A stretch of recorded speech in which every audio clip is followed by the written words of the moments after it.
How to write policies and procedures for a small business. Most small businesses wait way too long to write their processes and procedures. And here is why it becomes so expensive. Before you start writing policies, there is one thing you need to understand first. I've worked with growing companies for years, and this mistake keeps showing up over and over again. By the end of this video, you will understand where to start writing your processes and procedures so your business will scale and grow.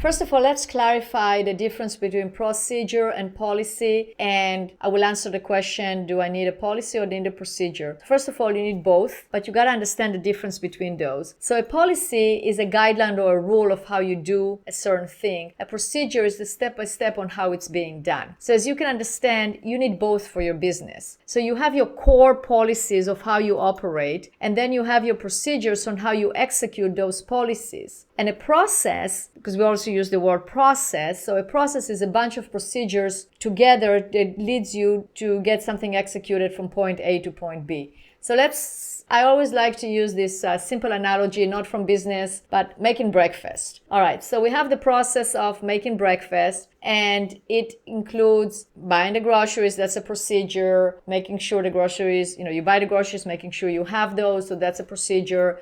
Prepare coffee, that can be a procedure. Make your scrambled eggs, that's a procedure. Setting up the table is a procedure. Cleaning up afterwards is a procedure. Now, a policy can be always eat breakfast before leaving the home, or eat a nutritious breakfast that contains X gram of protein. That is a rule that underlies what you're doing, what you're trying to execute with your processes and procedures. So now if you're a small business, you can ask yourself, well, where am I going to find the time to document my processes and procedures? And it's true, it can be quite daunting. But if you really want to grow, you really cannot afford not to spend the time doing that, because there will be a point where you are not going to be able to do anymore yourself as the founder, as the owner of the business. And all the knowledge is in your head. You got to be able to document it so then you can delegate it to others. But it doesn't have to be that big of a task that is so daunting. And I'm going to give you some tips of what you need to do in order to make it doable and where to start. So first of all, you're not going to document everything. And that's a mistake that I see, that people think that they're going to document everything in their business and then they just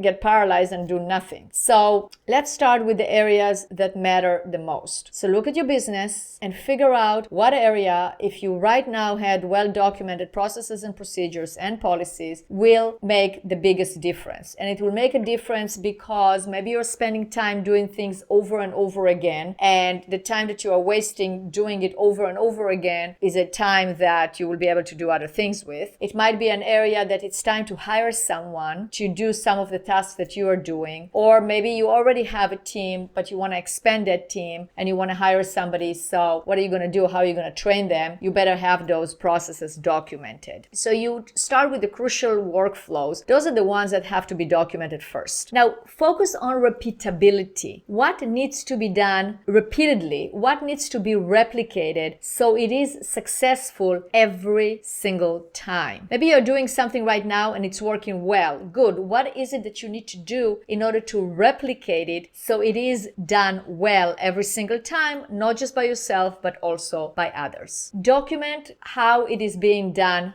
now. I hear it from many business owners, yes, this is the way I'm doing it now, but I'm sure there is a better way of doing it. That might be true, but what you are doing is working. Or even if you think it can work better, document how you're doing it right now, because that's your baseline. If you have that documented, then you can take it from there to the next level, and the next level you can improve upon it. But if you don't have anything documented, there is really nothing that you can look at in order to improve it. So that's why documenting reality, documenting existing state is very important. And that's where we start. Now, processes are as successful as they are actually being utilized. Documentation for the sake of documentation is not going to help you. Because you can spend time documenting beautiful processes and procedures, but if you do not spend the time adopting those, making sure that others can follow, what's the point in documentation? So every project where you are going to document your processes should also include an adoption plan. And it shouldn't be hard, but it should be there. And you need to take it into account that you will have to spend time adopting and rolling out and making sure that those processes are being followed. So please subscribe to my channel and look for those videos where I talk about how to get your processes consistently followed by everyone in your company or organization. In my next video, I'm going to show you how to successfully document your processes and procedures and your policies